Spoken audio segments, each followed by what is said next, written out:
আসসালামু আলাইকুম, সকলকে এডুকেটিভ চ্যালেঞ্জের পক্ষ থেকে স্বাগতম। আমি মোহাম্মদ সেজান ইসলাম, রংপুর পলিটেকনিক ইনস্টিটিউট।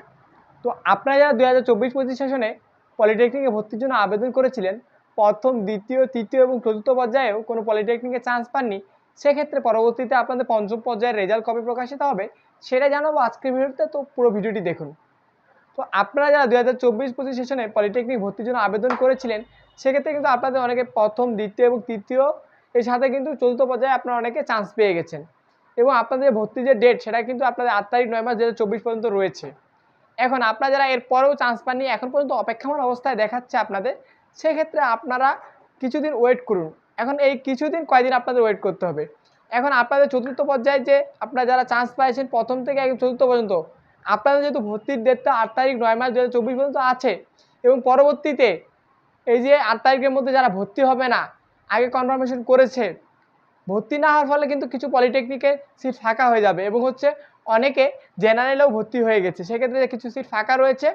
এই সিটগুলো আপনারা 8 তারিখ 9 মাসের পরে জানতে পারবেন, এবং সেই অনুযায়ী আপনারা যদি এডিট করেন, এই এডিটটার একটা রেজাল্ট দিবে, যে আপনারা এডিট করলেও একটা রেজাল্ট দিবে, এবং আপনারা যদি যেভাবে আসে ওইভাবে যে অপেক্ষমান অবস্থায় আছেন এটারও একটা রেজাল্ট দিবে। তো আপনারা যে সময় এডিট করার সময় দিবে, সেই সময় অনুযায়ী আপনারা আপনাদের যে আবেদনটা আছে, যে পলিটেকনিকগুলো আছে, সেগুলো আপনারা দেখবেন যে আসলে কোন পলিটেকনিক কতটা সিট ফাঁকা আছে এবং আপনার পয়েন্ট কত। এই পয়েন্ট অনুযায়ী আপনারা সেই পলিটেকনিকগুলোতে সিলেক্ট করবেন, এবং পরবর্তী পর্যায়ে আপনার যে রেজাল্টটা দিবে সেখানে আপনারা চান্স পাবেন ইনশাআল্লাহ।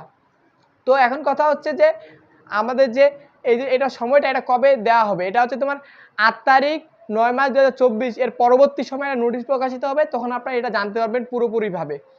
আশা করি বিষয়টা বুঝতে পেরেছেন। তো এখন আরেকটা বিষয় আসি, সেটা হচ্ছে যে আপনাদের রেজাল্টটা, এই রেজাল্টটা আবার আপনারা প্রথম অবস্থায় জানতে পারতেছেন যে আপনাদের এটা কবে শুরু হবে, আপনাদের এডিটটা, সেটা সিট ফাঁকা হবে, তারপর আপনাদের এডিটের সময় দিবে। বাট এই এডিটের সময় পরে আবার আরেকটা রেজাল্টের সময় দিবে, যে আপনাদের এই এডিটটা করবেন সেটার। তো পরবর্তী সময় আপনারা জানতে পারবেন, এবং আপনার পলিটেকনিকে এছাড়াও আরেকটা সুযোগ আছে, সেটা হচ্ছে ফার্স্ট কাম ফার্স্ট সার্ভ, আগে আসলে আগে পাবেন। এটার উপরে কিন্তু আপনাদের ভর্তি কার্যক্রম সেটাও হয়। তো সেটা নিয়ে আমরা পরবর্তী ভিডিওতে জানবো। তো দেখা হচ্ছে নেক্সট ভিডিওতে ইনশাআল্লাহ।